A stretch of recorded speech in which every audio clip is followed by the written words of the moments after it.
The Epigraphies of Pious Travel project, which is jointly run in Vienna and Moscow, is focused on collecting, editing and analysing pilgrimage graffiti from the Byzantine and medieval Russian spheres, with a dual linguistic focus on Greek and Old Russian inscriptions.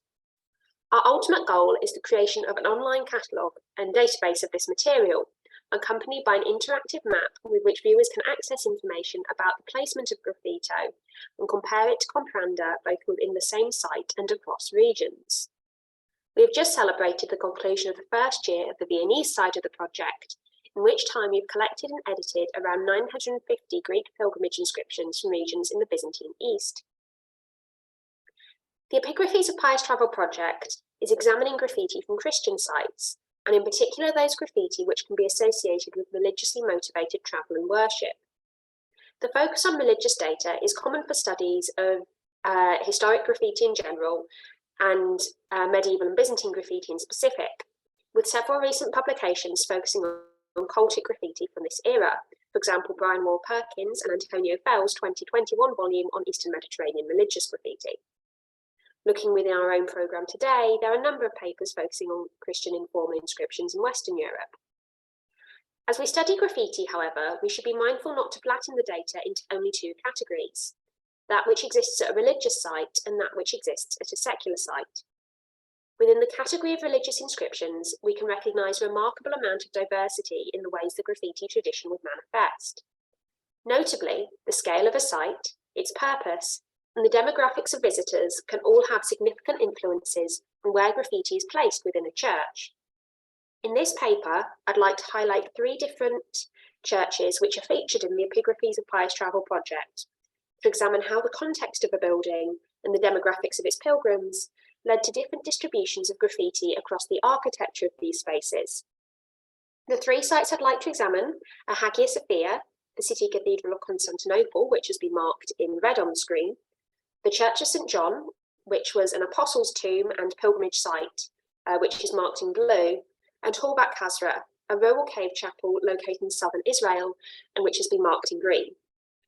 These three sites help us reconstruct the placement of graffiti across a diverse range of ecclesiastical structures.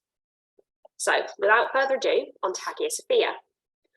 Hagia Sophia was located in medieval Constantinople, modern Istanbul, and was constructed in the 6th century CE by the Byzantine Emperor Justinian, and it functioned as a church until 1453 when the empire was conquered by the Ottomans, and it was subsequently converted into a mosque. During the 900 years in which the building was in use as a church, it functioned as the major city cathedral for Constantinople, and was the centre of many of the city's regular religious ceremonies and processions. During this period, both the native Greek population of the city and foreign visitors carved graffiti within the church. Most famously, Viking runes have been identified within the graffiti, although the focus here will be on the Greek text and figurative graffiti. Both men and women are identified in these inscriptions, although men to a higher degree. And one text even identifies the author as a member of the city's elite, the inscription reading Theodora the Patrician using a secular class-based title. And other graffiti do identify the authors as members of the clergy. The walls of Hagia Sophia functioned as a canvas in which the inhabitants of Constantinople frequently drew and wrote. Graffiti is distributed relatively uniformly throughout the building, and on our map, you can see a little red dot to represent everywhere a graffito is. And 88 graffiti are found carved within the galleries of the cathedral, where the laity would have stood during long religious services. These texts frequently include prayers on behalf of the laity, who would also carve their names and personal monograms into the fences and columns of the galleries. Graffiti was also found carved in the columns of the northern aisle of the nave, alternate spaces in which the laity or visitors to the church would have stood. Notably, no graffiti is found carved in the apse of the building, a space reserved only for the clergy. We therefore see that those carving texts in Hagia Sophia, largely the laity with some clerical visitors, carved freely and indiscriminately in the spaces to which they had access. The second church I'd like to examine is the Church of St. John in Ephesos, on the west coast of Turkey. The church was similarly constructed during the reign of the Emperor Justinian in the 6th century, and it was in use as a church until the 14th century, when the city was conquered by the Idumid Turks. The church was constructed on the traditional site of the tomb of the Apostle John, and was associated with an annual miracle in which manna emanated from his tomb.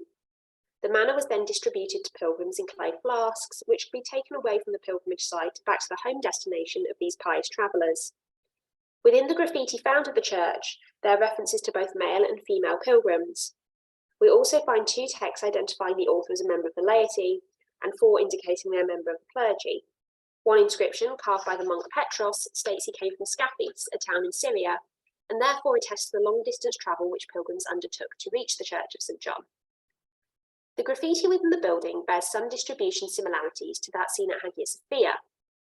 Graffiti is also found carved in the aisles of the church. However, there are 2 spaces in the building which feature particularly high numbers of inscriptions.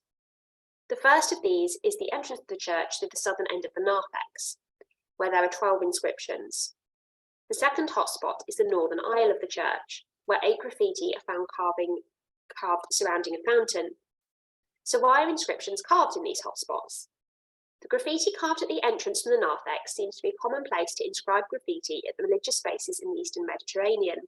Similar distributions are seen at other churches in Turkey, and it was a space which marked the end of the secular atrium and entrance into the holy space. However, I find the graffiti found at the fountain particularly interesting.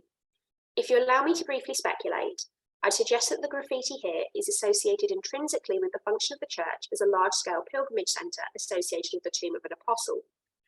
I have already mentioned that the pilgrims who visited the church for the annual miracle of manna from the tomb could take this manna away with them. But I might suggest that for those who did not manage to visit during this time of year, they could take holy water from the fountain instead.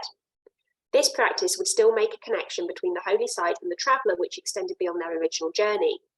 If this is the case, then graffiti left behind at the fountain was a way of reinforcing this tradition. Just as they brought water away from the fountain, they made the choice to leave their graffiti at that space. If this is the case, the pilgrim's choice to carve graffiti on the fountain is very notable. The highest concentrations of graffiti are found at the fountain, a space intrinsically associated with the Church of St. John as a major pilgrimage destination. Therefore, we can see that the distribution of this graffiti is influenced by the purpose of the church, although I would like to say everything about this is still very speculative and I'm just starting to research the fountain. For the final site I'd like to discuss, I am planning to move a little further south and without the bounds of modern-day Turkey. Horvat Qasra was a cave chapel located in southern Israel. Compared to Hagia Sophia and the Church of St. John, relatively little is known about Horvat Qasra. The cave church was a modified Jewish burial complex from the Second Temple period, which was adapted into a Christian church in the 6th or 7th century CE. The chapel may have been a minor pilgrimage site for locals. There appears to have been some veneration of the tomb of a woman named Salome, who may have been identified by Byzantine peoples with one of the many Salomes who appears in the Bible and Apocrypha. The chapel appears to have fallen out of use in the 11th century. The demographics of pilgrims at Horvat Qasra appear to have been more uniform than those seen at Hagia Sophia and the Church of St. John. All of those named in graffiti are male, and of those which list the profession of the author, all were members of the clergy. Graffiti is found in a distinct series of locations within the cave chapel. Rather than an equal distribution throughout the rooms of the complex, graffiti is clustered in the apse room. More significantly, 5 inscriptions are carved surrounding the apse itself, with an additional 5 inscriptions found carved on the column capitals of the chancel screen, a piece of architecture which marked the division between the chapel and its most holy space. The placement of graffiti at the chapel of Horvat Qasra differs significantly from the other 2 sites examined in this paper. The placement of graffiti on the chancel screen and surrounding the apse is unique and suggests that visitors to the chapel at Horvat Qasra had greater access to the holy spaces within the church and therefore chose to inscribe their graffiti there. This is a conclusion supported by the content of the graffiti themselves. As so many of the pilgrims of the church were members of the clergy, they'd have had greater access to the holy spaces of the building than the average religious traveller. Furthermore, it is not exactly clear what services would have been held at Horvat Qasra and how frequently they would have occurred, whilst the religious ceremonies at the other 2 churches are relatively well attested and were certainly more formal affairs. It is possible that this was a less formal environment and therefore giving the pilgrims greater access to carve in the most sacred spaces without prohibition from ecclesiastical authorities. Therefore, the church and the chapel of Horvat Qasra once again highlights how the nature of the environment and the demographics of the pilgrims could influence the spatial distribution of graffiti within a religious location. At Horvat Qasra, the less formalised environment and clerical visitors allowed for graffiti to be carved in the holiest spaces of the site. Graffiti at religious spaces has been the subject of consistent study within the field of medieval graffiti, with frequent emphasis on graffiti in churches. We must recognise, however, that religious graffiti was not part of one tradition, but rather these traditions differed according to the site in which the graffiti was inscribed.